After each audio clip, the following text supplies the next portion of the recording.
Pertama, orang ini akan dimuliakan selama hidup di dunia.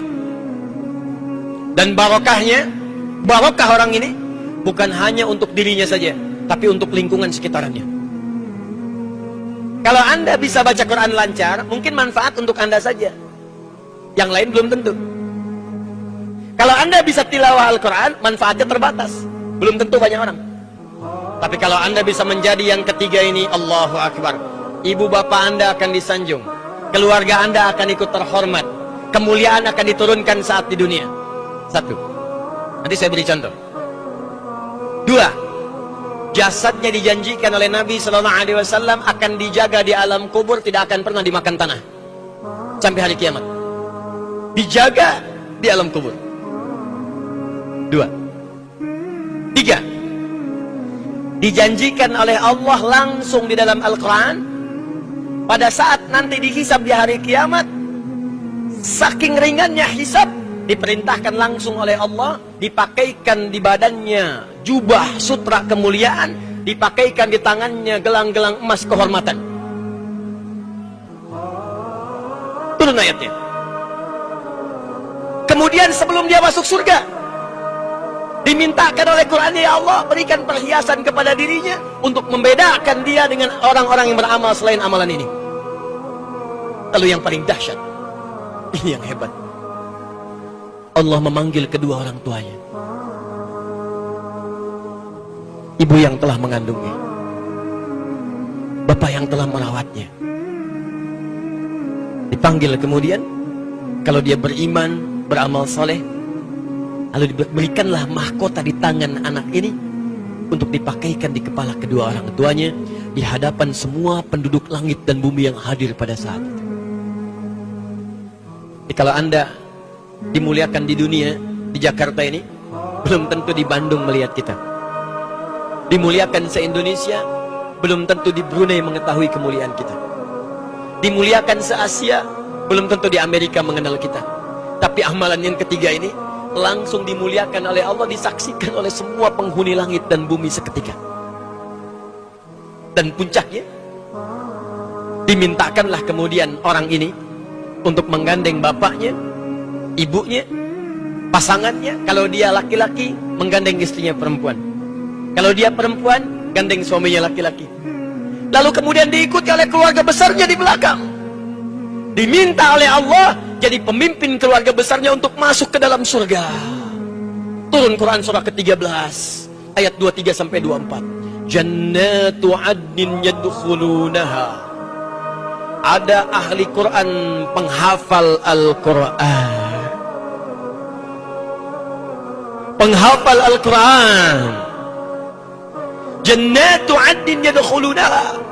Ada penghafal Al-Quran yang benar menghafalnya, kata Allah.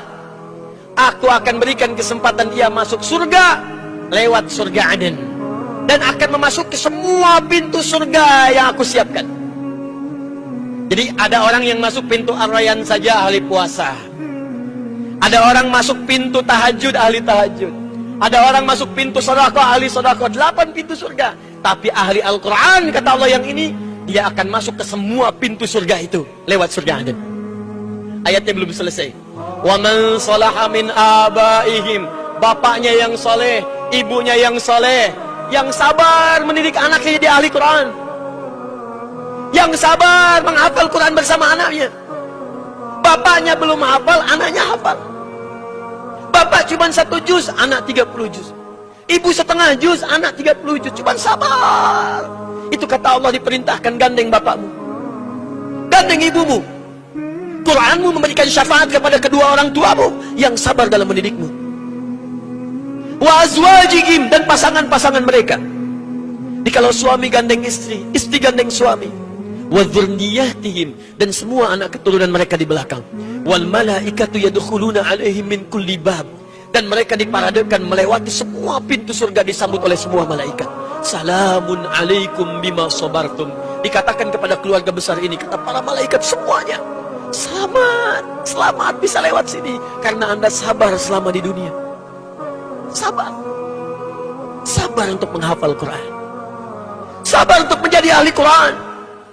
Fa ni'ma uqbaddar, Maka sekaranglah balasan dari semua kesabaran yang telah kalian tenun saat di dunia itu. Silahkan nikmati surga yang belum pernah diberikan pada siapapun kecuali untuk kalian saja dengan semua kenikmatannya saat ini.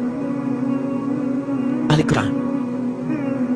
Yang ketiga adalah ahli Quran yang berusaha mengupgrade dirinya pada tingkat yang ketiga, yaitu menjadi penghafal Al-Quran. Penghafal Quran. Beda Pak, lain Bu. Dah.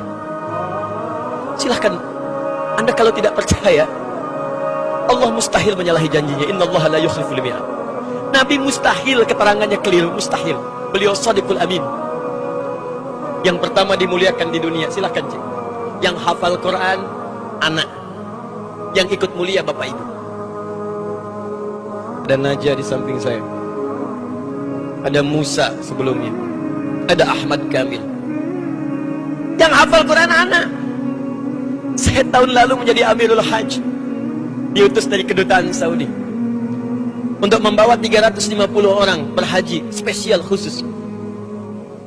Mereka tidak bayar, tidak nunggu ONH plus, lebih daripada yang plus, lebih daripada yang biasa.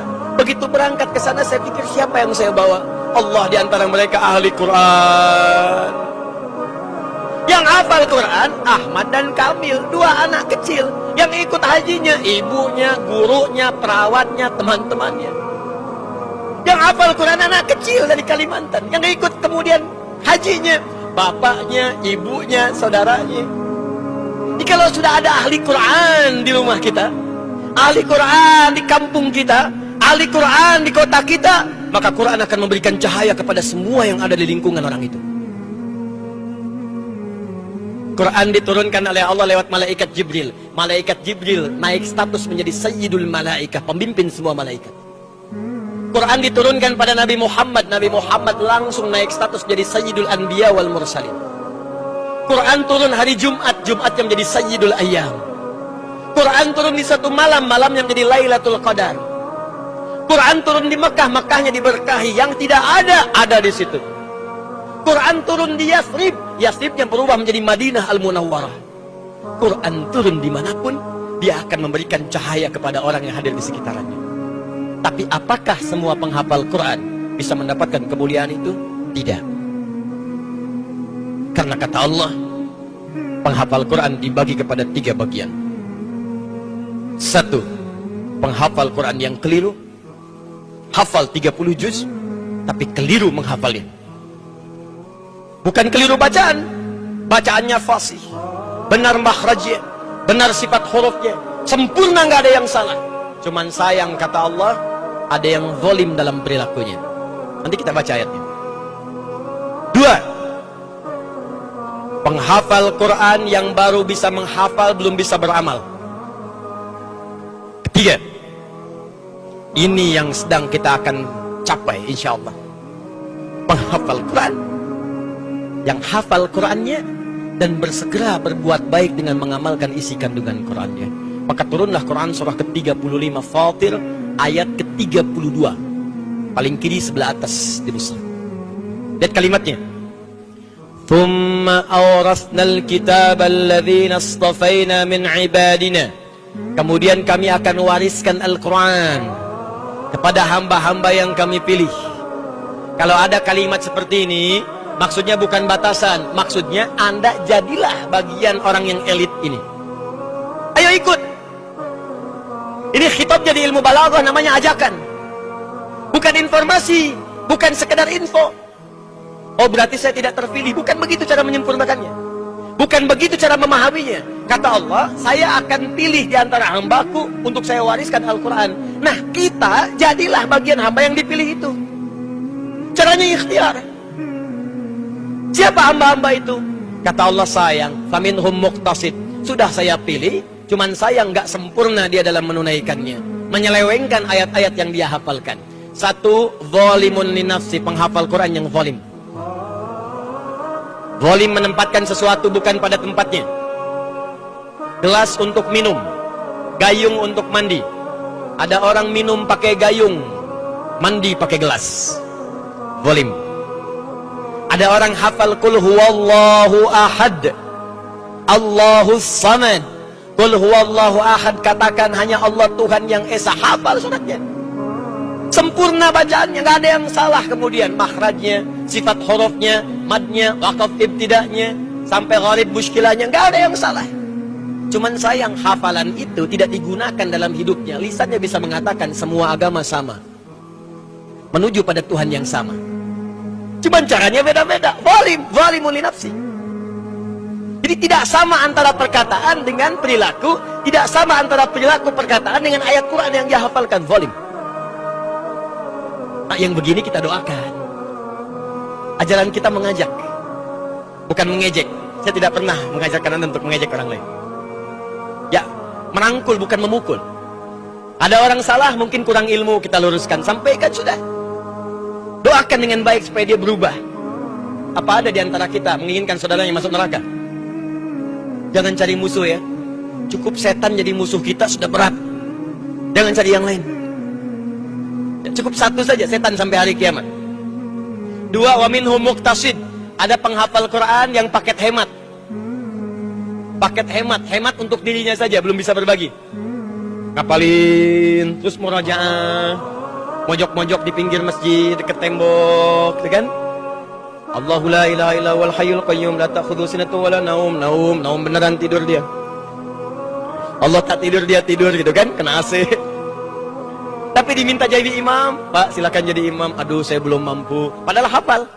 Itu muqtasid, paket hemat. Yang ketiga, ini yang hendak kita capai insyaallah. Siap? Siap insyaallah? Wa minhum sabiqum bil khairati biiznillah. Menghafal Quran yang benar, walaupun dia belum hafal 30 juz. Saya katakan belum, bukan tidak. Awas. Walaupun dia belum hafal 30 juz, tetap disebut oleh Allah sebagai seorang penghafal Quran. Karena dia berusaha menghafal Quran sampai dia wafat. Hafal. Sabiqum bil khairati biiznillah. Dengan izin Allah, dia cepat mengamalkan ayat-ayat yang telah dia hafalkan itu untuk berbuat baik. Di penghafal Quran yang benar itu Pak, walaupun belum paham isinya yang dihafalkan, karena dia mengandung Al-Quran. Al-Quran dikandung dalam perutnya, dimasukkan lewat lisannya. Karena masuk ke hatinya, maka dibimbing semua tubuhnya oleh Al-Quran. Begitu melihat ayat mata, hadir membimbing matanya. Qul lil mu'minina yaghuddu min absarihim. Katakan pada pria beriman, matanya hanya boleh melihat yang baik saja, yang tak baik palingkan. Ketika dia akan bicara ayat Quran tentang lisan, membimbing lisannya. Ya ayyuhalladzina amanu la yaskhar qaumin qaum. Hei orang-orang beriman, jangan gunakan lisanmu untuk pandai mencela orang lain. La yaghtab ba'dukum ba'da, jangan saling bergosip satu dengan yang lainnya. Membimbing langkah kakinya, wala tamshi fil ardi maraha. Jangan engkau berjalan dengan sombong di muka bumi. Maka pejabat yang ahli Quran gak akan sombong. Pebisnis yang ahli Quran kaya tapi tak sombong. Ustadz yang ahli Quran banyak ilmu tapi tak sombong. Pelajar yang ahli Quran pintar IPK 4 tapi tak sombong. Baik semua. Menghafal Quran. Nah, bagaimana mendapatkan kriteria yang ketiga ini? Itu yang coba kita turunkan, dan tawarannya sangat menarik dalam Al-Quran.